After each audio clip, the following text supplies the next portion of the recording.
susah bagi kita, tapi adalah cuma-cuma diberikan alias gratis. Kalau dukun itu kasih instruksi itu susah, saudara. Ya, dukun itu suruh ya kumpulkan daun kebon setaman, ya, lalu diaduk, campur temulawak, kunyit, kasih lagi ya daun mahkota dewa, lalu ditumbuk, lalu disembur dengan ludah padukun, ya, suruh minum. Susah itu, saudara.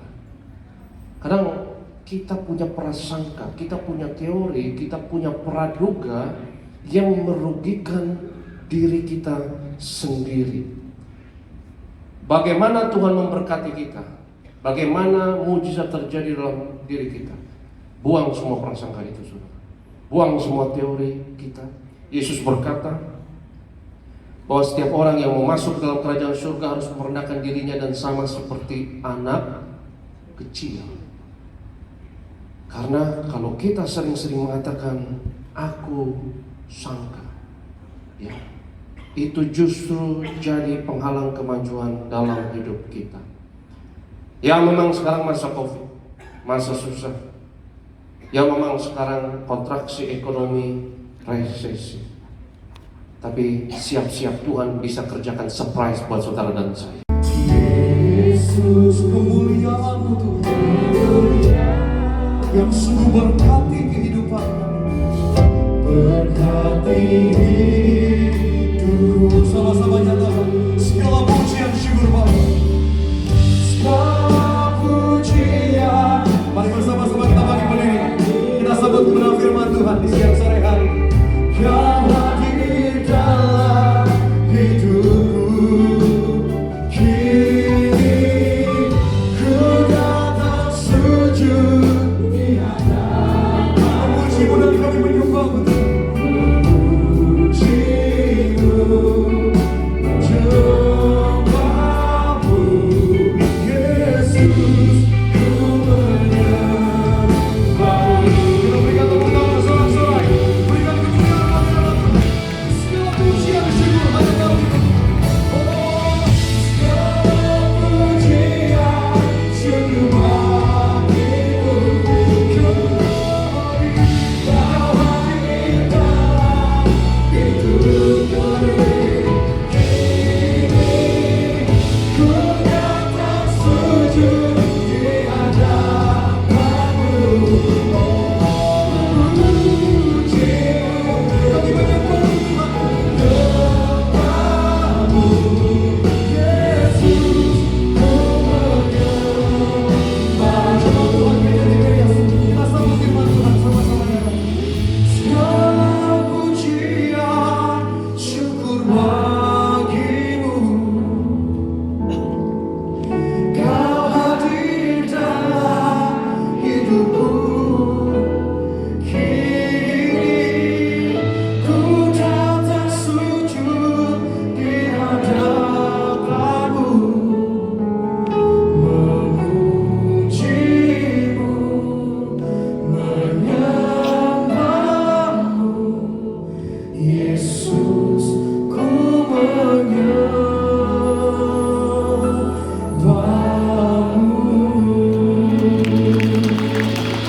Haleluya.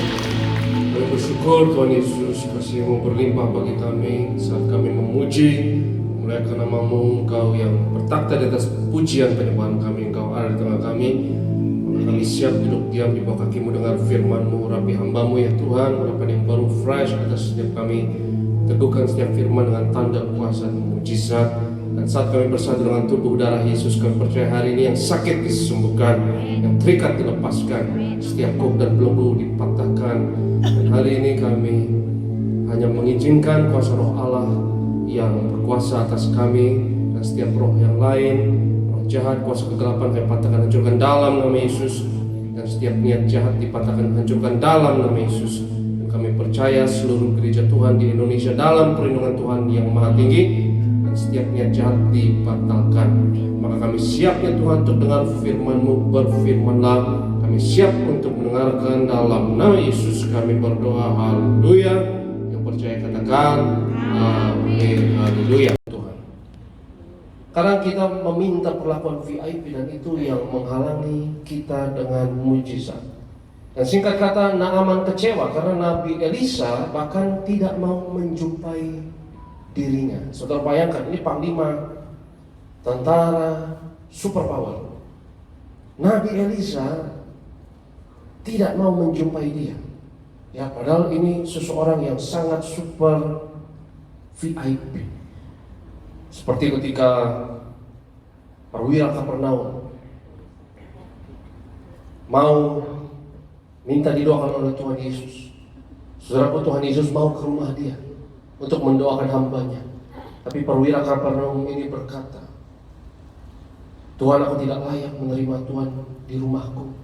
Katakan saja sepatah kata dan hambaku itu akan sembuh. Saudaraku, ya memang sekarang masa COVID, masa di mana altar call pun kita dibatasi, tidak boleh karena protokol. Tapi mari kita percaya, saudaraku, kuasa Tuhan dapat menjamahmu dimanapun engkau berada. Kalau kita merendahkan diri di hadapan Tuhan, saudara mungkin tidak punya akses kepada kamar VIP misalnya. Banyak kisah mujizat terjadi di Tiberias, di mana tidak dapat akses, bahkan tidak dapat dijamah pendeta Pariaji, tidak dapat ditumpang tangani pendeta Pariaji, bahkan cipratan dari jauh dapat menjadi alat untuk kuasa Tuhan terjadi dalam hidup kita. Saudaraku, dimanapun kau berada, mujizat Tuhan bagian mereka yang percaya, yang merendahkan diri kita. Coba kita lihat ayatnya yang ke-11. Elisa tidak mau menjumpainya. Ayat yang ke-10 maksud saya. Ayat yang ke-10, Elisa menyuruh seorang suruhan kepadanya, mengatakan, pergilah mandi 7 kali dalam sungai Yordan, maka tubuhmu akan pulih kembali sehingga engkau menjadi tahir. Ya, jadi Naaman kecewa, kita lihat ayat ke-11. Tetapi pergilah Naaman dengan gusar sambil berkata, aku sangka. Katakan bersama saya, aku sangka. Katakan bersama saya, aku sangka. Nah, saudara, kita harus bebas dari dua kata ini, aku sangka. Karena kita kadang terbelenggu oleh prasangka, teori, praduga kita. Dan ketika realita tidak sesuai dengan teori kita, kita gusar, kita kecewa, kita marah, kita lanjutkan. Aku sangka bahwa setidak-tidaknya ia datang keluar dan berdiri memanggil nama Tuhan Allahnya, lalu menggerak-gerakkan tangannya di atas tempat penyakit itu, dan dengan demikian menyembuhkan penyakit kustaku. Bukankah Abana dan Parpa, sungai-sungai Damsyik, lebih baik dari segala sungai di Israel? Bukankah aku dapat mandi di sana dan menjadi tahir? Kemudian berpalinglah ia dan pergi dengan panas hati. Kadang prasangka kita, saudaraku, yang membuat kita punya teori sendiri, sehingga ketika realita berbeda kita kecewa. Tetapi atas nasihat dari hamba-hamba Naaman yang menasihatkan bahwa Nabi meminta sesuatu yang bukan hal yang sukar, hal yang mudah. Kalau Nabi itu menyuruh hal yang sukar, engkau akan melakukannya. Tetapi ini sangat simpel, sangat mudah. Kadang kesembuhan dan mujizat dan anugerah Tuhan yang terbesar yang Tuhan susah bagi kita, tapi adalah cuma-cuma diberikan alias gratis. Kalau dukun itu kasih instruksi itu susah, saudara. Ya, dukun itu suruh ya kumpulkan daun kebon setaman, ya, lalu diaduk, campur temulawak, kunyit, kasih lagi ya daun mahkota dewa, lalu ditumbuk, lalu disembur dengan ludah padukun, ya, suruh minum. Susah itu, saudara. Kadang kita punya prasangka, kita punya teori, kita punya praduga yang merugikan diri kita sendiri. Bagaimana Tuhan memberkati kita? Bagaimana mujizat terjadi dalam diri kita? Buang semua prasangka itu, saudara. Buang semua teori kita. Yesus berkata bahwa setiap orang yang mau masuk dalam kerajaan surga harus merendahkan dirinya dan sama seperti anak kecil. Karena kalau kita sering-sering mengatakan aku sangka, ya, itu justru jadi penghalang kemajuan dalam hidup kita. Ya memang sekarang masa Covid, masa susah. Ya memang sekarang kontraksi ekonomi, resesi. Tapi siap-siap Tuhan bisa kerjakan surprise buat saudara dan saya. Tuhan bisa lakukan kejutan buat kita. Tuhan bisa lakukan sesuatu yang di luar apa yang kita sangka.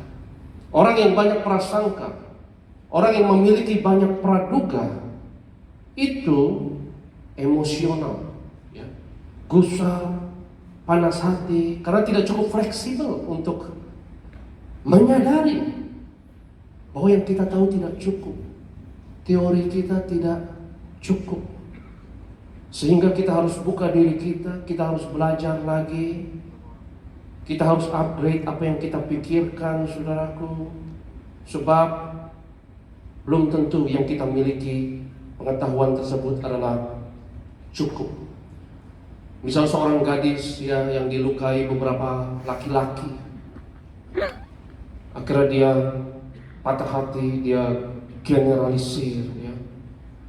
Dia bilang, dia punya prasangka, ya, dia katakan semua laki-laki buaya, semua laki-laki reptil semuanya, buaya. Tahukah saudara bahwa sirkuit syaraf yang ada dalam tubuh kita untuk mendeteksi ancaman dengan sirkuit syaraf dalam tubuh kita yang mendeteksi ular itu sama, ya. Jadi nenek moyang kita, saudaraku, itu bertahan hidup susah, ya. Bayangkan nenek moyang kita dulu hidup di gua-gua atau di tenda-tenda dulu, zaman dulu.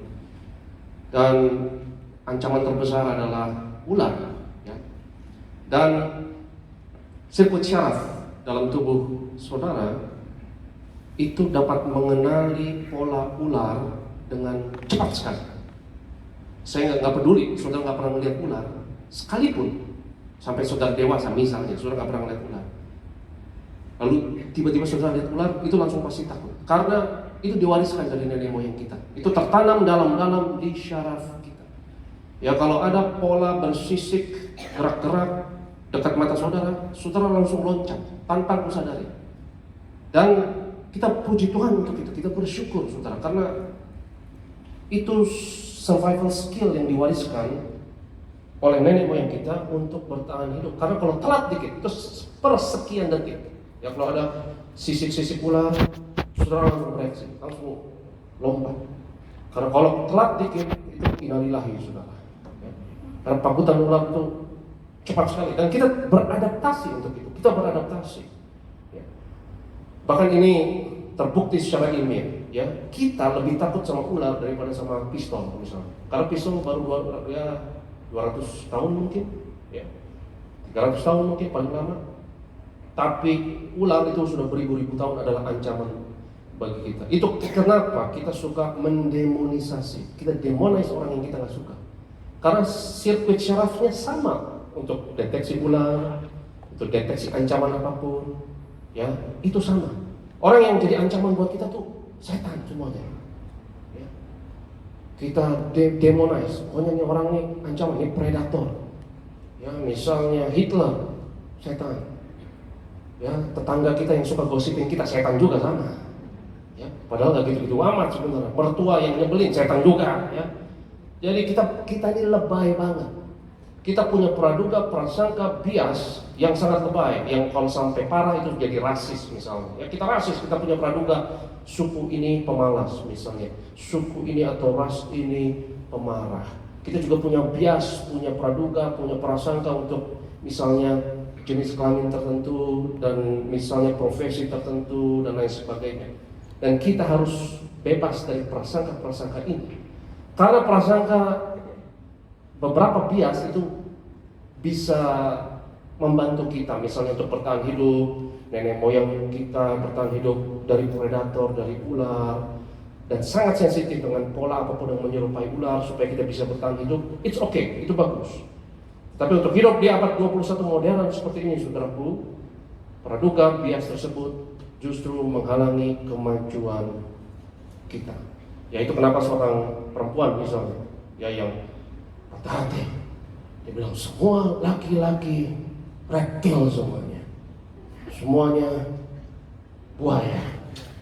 Saya ingat ada satu kisah seorang istri, dia bilang kepada suaminya, maksud saya kebalik ya, suaminya bilang kepada istrinya, "Ma, coba lihat nih di korannya, ada perempuan hebat, berani banget. Perempuan ini tidur sama ular sanca yang besar selama 10 tahun. Dia tinggal sama ular sanca 10 tahun, hebat, berani banget ini orang." Istrinya bilang, "Pak, nggak usah muji perempuan lain. Istri Papa lebih berani. Saya hidup sama buaya 40 tahun, nggak ada takutnya sama sekali." Ya. Jadi, ya. Karena kalau kita judge, kita menghakimi, kita generalisir. Semua laki-laki buaya, dan itu jadi filter. Itu jadi filter. Jadi kerangka berpikir. Kita jadi filter dan kita akan membentuk confirmation bias. Ya, bias konfirmasi. Kita hanya mau melihat hal-hal yang kita yakini. Dan hal yang di luar yang kita yakini sensor, otomatis. Ya. Kita hanya mau melihat hal-hal yang mengkonfirmasi teori kita. Misalnya saudara punya teori, ya semua laki-laki buaya. Dan kalau lihat laki-laki, wah, dari cara duduknya aja buaya ini laki-laki. Dari secara, wah ini buaya lagi menyembah Tuhan, ini buaya. Ya. Wah, ketika memuji Tuhan angkat tangan, air mata buaya. Ketika laki-laki itu lagi telepon, ketawa-ketawa, gombalin cewek ini, ya. Itu hanya mengkonfirmasi teori yang ada pada kita. Dan bahaya kalau saudara datang kepada Tuhan dengan segala teori yang ada pada kita. Datang kepada Tuhan seperti anak kecil. Dan sadari, banyak hal yang kita tidak tahu, saudaraku. Dan kita butuh upgrade apa yang kita tahu. Coba kita lihat firman Tuhan yang indah ini dari Yohanes 1 ayatnya yang ke-46. Yohanes pasalnya yang pertama. Kita mau lihat ayat yang ke-46, tapi sebelumnya kita lihat ayat yang ke-45. Ya. Filipus bertemu dengan Nathanael dan berkata kepadanya, "Kami telah menemukan Yesus yang disebut oleh Musa dalam kitab Taurat dan oleh para nabi, yaitu Yesus anak Yusuf dari mana? Nazaret." Filipus menginjili Nathanael. Tapi apa jawab Nathanael? Ayat 46. Kata Nathanael kepadanya, "Mungkinkah sesuatu yang baik datang dari Nazaret?" Nah, itu praduga. Ini prasangka, saudara, dan itu bahaya. Ya. Apa ada yang baik dari Nazaret? Karena Nazaret itu reputasinya jelek banget. Nah, Nazaret itu kota yang kumuh, kota yang nggak maju, yang mungkin banyak kriminal. Apa ada yang baik datang dari Nazaret? Nah, saudaraku, bagaimana kita harus menginjili orang yang punya praduga misalnya mengenai Tiberias. Ya, saya bangga saya ada di Tiberias yang jemaatnya radikal militan. Minyak anggur tidak dirusak. Militan. Kita boleh militan, saudaraku, tetapi jangan memaksakan iman kita kepada orang lain. Ya, penginjilan yang terbaik adalah penginjilan seperti Filipus ini. Kadang orang diindoktrinasi, sudah dicecokin, ya, Tiberias sesat misalnya. Dan susah ngomong sama orang yang sudah percaya teori tersebut. Tapi justru saya bersyukur kalau ada orang yang jelek-jelekin Tiberias, misalnya Tiberias sesat, karena dia promosikan Tiberias gratis. Dan saudaraku, itu promosi gratis, amin. Paling enggak orang sudah dengar. Kalau engkau sakit dan dokter sudah angkat tangan, kau mau minta pertolongan Tuhan, mau nggak mau engkau cari persekutuan orang-orang percaya yang percaya bahwa mujizat masih ada sampai sekarang ini, di mana Yesus tetap sama dahulu, sekarang dan selama-lamanya. Ya, mau nggak mau kau akan ingat, oh itu yang dibilang sesat, tapi percaya mujizat mereka, dan mau nggak mau kau datang, ya, dan kau terima lawatan Tuhan, mujizat Tuhan. Ya, jadi Nathanael ini punya prasangka, apakah ada yang baik datang dari Nazaret? Saudara, saya tahu COVID susah, sekarang ini masa susah, tapi saudaraku, pertanyaan saya adalah, apakah ada yang baik datang dari COVID? Tuhan bisa kerjakan, datangkan kebaikan dalam segala sesuatu untuk orang yang percaya kepada Dia. Amin. Apakah ada yang datang baik dari masa sukar seperti ini? Kenapa enggak? Yang percaya katakan amin. Kenapa enggak? Jadi Nathanael punya praduga, punya prasangka, punya teori tertentu tentang Nazaret, yang kalau dia tetap pertahankan teori tersebut. Seperti Naaman, kalau Naaman bersikeras terhadap apa yang dia sangka, maka dia tidak disembuhkan.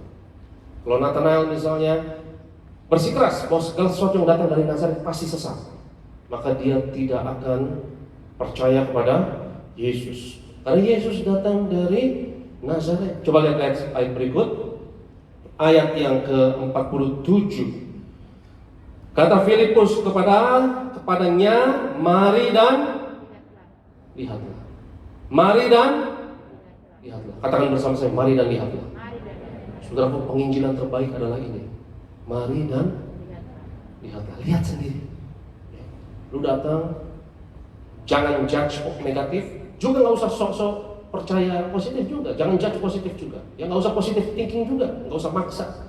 Jujur saja. Kalau kita nggak tahu ini positif, kita juga nggak tahu itu negatif. Datang dan lihat, rendahkan diri seperti anak kecil dan lihat sendiri. Mari dan lihat. Sudah banyak orang disembuhkan di Tiberias yang terima lawatan Tuhan, karya Tuhan di Tiberias, karena saudaraku, walaupun Tiberias dijelek-jelekin sesat, tapi mereka datang dan melihat sendiri. Nggak mau dengar dari mulut orang, nggak mau dengar dari kata orang, dan nggak mau pertahankan teori tersebut. Nathanael punya teori bahwa Nazaret itu buruk. Apapun yang keluar dari Nazaret nggak bisa dipercaya. Masa sih Mesias datang dari kota yang hina tersebut? Tetapi Filipus sangat bijak. Saudara, nggak usah berbantah, nggak usah kita berdebat.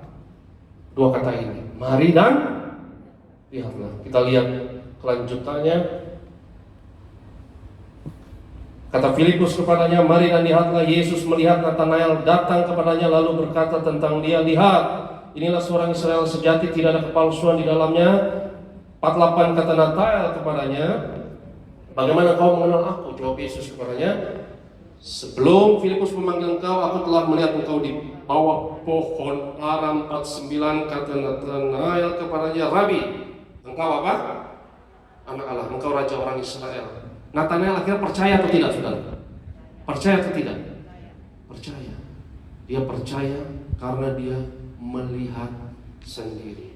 Saya percaya apologetik yang paling bijak, bukan berdebat, bukan kita berbangka sampai mulut berbusa. Apologetik yang paling mantap adalah, ya, you nggak usah pikir negatif dulu, juga nggak usah maksakan diri untuk pikir positif. Jujur saja kalau kita belum percaya, apa-apa. Itu lebih terhormat daripada kau percaya buta. Betul nggak, saudara? Kita juga nggak boleh percaya buta. Percaya Yesus bukan indoktrinasi. Percaya Yesus adalah iman yang original. Yang percaya dengan amin. Adalah hubungan dengan Tuhan yang sangat personal, yang langsung, yang harus otentik. Bukan karena kata orang, bukan karena kau punya teori sendiri, dan bukan karena percaya buta.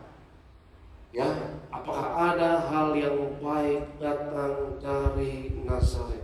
Kalau kita sudah punya prasangka, maka saudaraku, kita sudah jatuhkan vonis, kita sudah ketuk palu. Ya, seperti seorang perempuan tadi yang saya kasih contoh, yang dia judge semua laki-laki buaya. Belum tentu ada laki-laki yang tidak baik. Ada laki-laki yang baik. Tapi dia sudah nggak bisa lihat, karena dia sudah filter. Ya, dia sudah punya teori sendiri. Dan semua laki-laki yang dia lihat sepertinya ada moncongnya semuanya. Ada buntutnya, bersisik semuanya. Ya. Padahal ada yang baik dari Nazaret.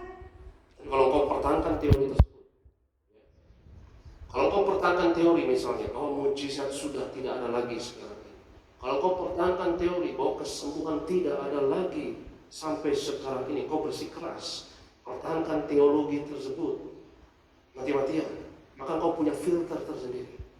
Maka kau akan miss ketika ada hal yang baik dari Nazaret, kau tidak melihatnya karena kau sudah judge, kau sudah yakini, kau sudah pukul palu, ya, bahwa Nazaret itu buruk. Dan saya sudah menutup hati saya terhadap apapun yang keluar dari Nazaret. Hari ini pesan saya dari mimbar, saudaraku, buka hati. Tuhan mau lakukan terobosan mujizat dalam hidup kita. Tuhan mau lakukan kesembuhan dalam hidup kita. Tuhan mau lakukan hal yang dahsyat dalam hidup kita. Tapi dua kata ini yang dapat membelenggu kita dan mencuri berkat dalam hidup kita adalah aku sangka. kita rendahkan diri kita, apa yang kita tahu tidak cukup.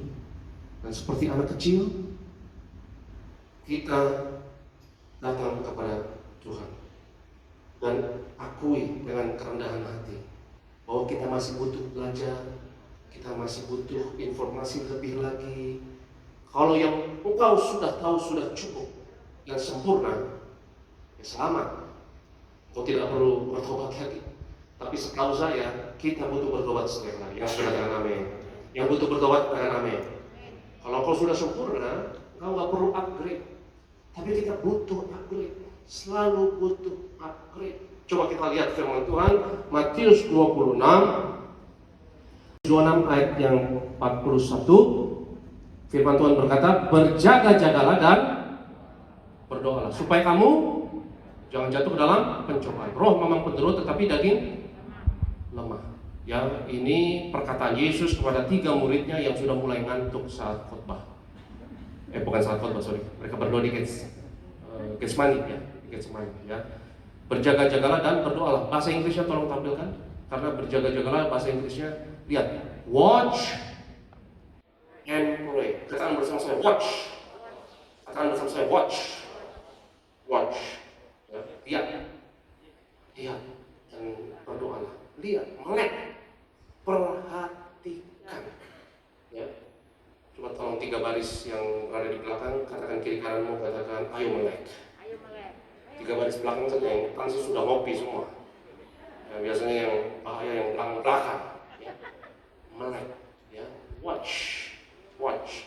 Saudara yang terkasih, watch atau memperhatikan itu di atas berpikir. Manusia tentu harus berpikir. Dan saya bukannya berkata kepada saudara, ya nggak boleh berpikir, walaupun Cak Lontong bilang mikir.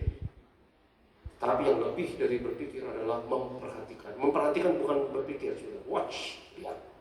Ya itu berjaga-jaga dan berdoa. Lihat, berjaga-jaga terus karena saudaraku, pertobatan membutuhkan kita memperhatikan, bukan berpikir, ya, tapi memperhatikan. Bertobat itu berubah sebelumnya, karena teori-teori kita akan temukan salah. Ya, saya percaya saudaraku, kebanyakan mikir cepat tua saudara. Tapi kalau memperhatikan awet muda. Karena anak kecil bukan mikir, anak kecil memperhatikan. Betul nggak saudara? Anak kecil nggak bisa sok tahu, karena dia belum tahu, dia belum punya teori. Dikit-dikit apapun perhatikan. Ya, anak kecil tuh nyerapnya cepat. Dan Yesus berkata rendahkan diri seperti anak kecil. Ya, jadi saudaraku, watch and pray. Perhatikan perkataan firman Tuhan. Jangan kita reading things into the Bible. Ya, bukannya read the Bible tapi reading things into the Bible. Bukannya baca Alkitab tapi ngebacain Alkitab, karena kita punya teori sendiri. Lalu kita baca Alkitab hanya supaya teori kita itu dikonfirmasi saja. Dan kita hanya melihat hal-hal yang sesuai dengan teori kita. Dan kita akan kehilangan banyak berkat Tuhan kalau kita datang dengan pendekatan seperti itu. Tetapi butuh kerendahan hati untuk upgrade. Ya. Kadang yang kita ketahui itu tidak cukup. Dan saya kasih analogi ini, saudaraku. Kalau kau berpikir, itu seperti kalau engkau nyalakan komputer, ya, program itu berjalan, itu berpikir. Dan tentu kita harus gunakan pikiran kita, akal sehat kita adalah karunia dari Tuhan. Tapi kita harus akui itu nggak cukup, sehingga harus upgrade. Ketika sudah upgrade operating system, baik Android atau iOS kita upgrade, itu memperhatikan. Ya. Kita butuh memperhatikan, saudaraku, bukan berpikir. Dan bertobat adalah rubah pikiranmu. Karena kalau Yesus berkata bertobatlah sebab kerajaan Allah sudah dekat, bertobat atau binasa, itu betul, saudara, betul itu. Kalau kita tidak adaptasi dengan lingkungan, kalau kita tidak adaptasi dengan perkembangan yang paling baru, kita akan binasa. Kalau kita tidak upgrade, ya, diri kita, karena musuh kita jago upgrade. Ya, iblis itu bahkan bisa upgrade kamuflase jadi malaikat terang misalnya. Virus COVID-19 adaptasi terus. Dan ini cepat-cepatan, siapa yang cepat adaptasi? Kita manusia atau virus? Karena virus beradaptasi cepat sekali. Adaptasinya namanya mutasi. Saya baca di media kemarin sudah ada varian yang baru, betul nggak saudara? Betul nggak? Ada varian virus yang baru karena mutasi, dia beradaptasi cepat. Dan umat manusia harus juga ya buat vaksin yang baru, dia mutasi lagi. Vaksin yang baru ada varian lagi. Tapi saya optimis. Saya optimis selama anak-anak Tuhan masih ada di sini, saya yakin kita taklukkan musuh ini. Dan saudara terkasih, bertobat membutuhkan bukan hanya proses berpikir. Buang teori-teori kita. Saudaraku, mungkin teori kita berkata di masa sukar, di masa COVID, bahwa tidak ada lagi harapan. Di masa sukar, di masa COVID, duit bakal seret, tidak ada lagi berkat. Tapi saya mau katakan kepada saudara, kita buang prasangka-prasangka kita. Karena Tuhan mau adakan surprise buat kita. Tuhan bisa lakukan hal yang lebih dari kita pikirkan, harapkan, atau kita sangka. Perhatikan, watch, ya, watch, lihat, dan itu mudah, ya. Mudah sekali, gampang sekali, ya. Tapi hanya butuh kerendahan hati. Betul nggak saudara? Cuma watch saja, lihat saja, berdiam diri, nggak usah simpulkan apapun, jangan simpulkan apapun, ya. Konflik apapun, masalah apapun, saudaraku. Karena kita cepat ngejudge orang, kita ngejudge istri kita seperti ini. Padahal belum tentu. Teori kita mengenai istri kita bisa salah. Teori kita terhadap suami kita bisa salah. Jangan paksakan teori tersebut. Kadang itu tidak sesuai dengan realita. Buang. Lalu watch. Engkau belum percaya kuasa Tuhan misalnya. Jangan kita paksa juga. Ya, jangan maksakan orang harus percaya. Kalau saudara belum percaya, lebih terhormat jujur kepada Tuhan. Terima perjamuan kudus dan minyak urapan. Terima. Lalu watch what happen. Lihat apa yang terjadi. Kalau kita dengan kerendahan hati mengakui kita nggak tahu apa-apa, kita tetap terima perjamuan kudus minyak urapan dan lihat apa yang terjadi. Saya yakin mujizat akan terjadi. Saya yakin kuasa Tuhan akan terjadi. Lihat apa yang terjadi. Kita katakan, kejaplah dan lihatlah betapa baiknya Tuhan. Lihat, ya, akui.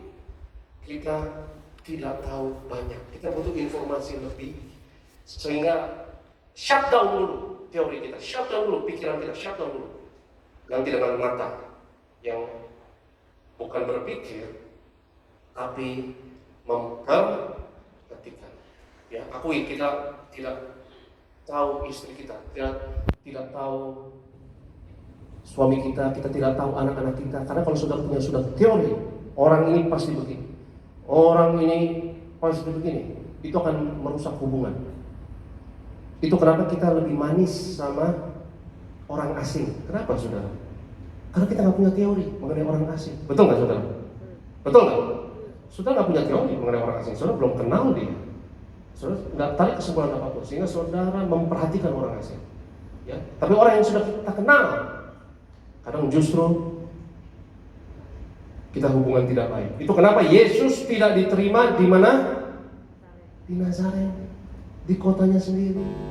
Karena orang merasa mereka sudah kenal Yesus. Orang merasa mereka sudah tahu Yesus. Mereka merasa mereka sudah familiar sama Tuhan Yesus. Dan itu yang membuat mereka nggak hormat sama Tuhan Yesus. Karena kita lebih manis sama orang asing, saudara. Saya tantang saudara, paling nggak seminggu, 2 minggu, paling tidak, ya. Buang semua teori tersebut. Kau akan seperti anak kecil melihat semuanya baru. Kau akan melihat semuanya diperbaharui. Yang percaya katakan amin. Anak kecil selalu memperhatikan dan kehidupan ini seru bagi mereka. Ya, mereka selalu penuh dengan rasa ingin tahu. Kebanyakan berpikir cepat tua, saudara. Tapi banyak memperhatikan, bukan banyak berpikir. Yang setuju katakan amin. Yang saya ingat satu cerita, ya, ada seorang profesor yang jenius, pintar sekali ini profesor. Profesor ini mengunjungi sungai di Amazon.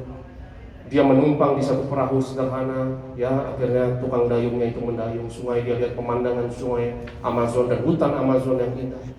Profesor ini bertanya sama tukang dayung, Pak, sudah berapa lama kerja di sini? 50 tahun. Oh, 50 tahun.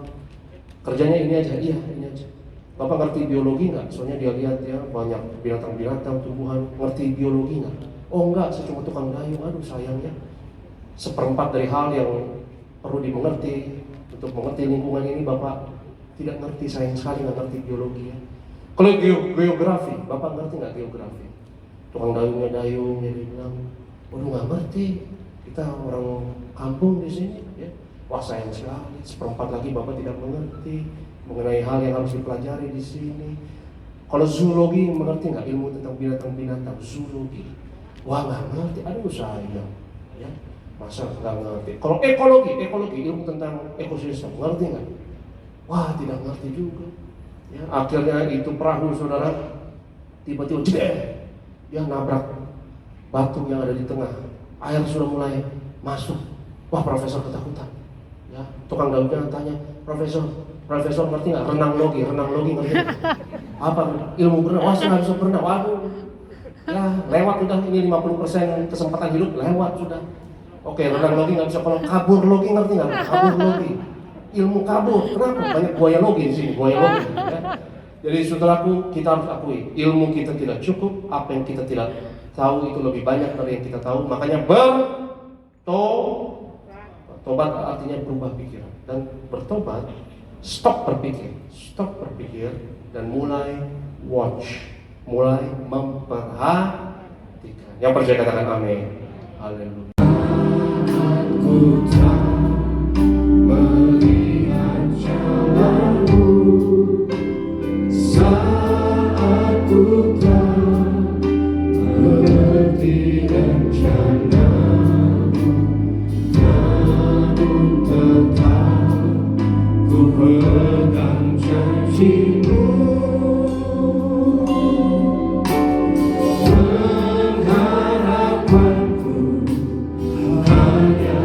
Angkat tanganmu di depan Tuhan, katakan aku percaya. Hatiku percaya. Katakan hatiku percaya. Hatiku percaya. Hatiku percaya. Selalu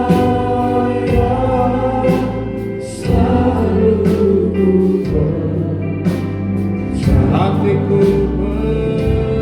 percaya, hatiku percaya,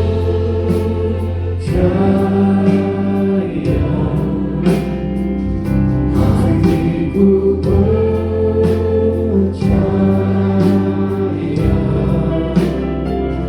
hatiku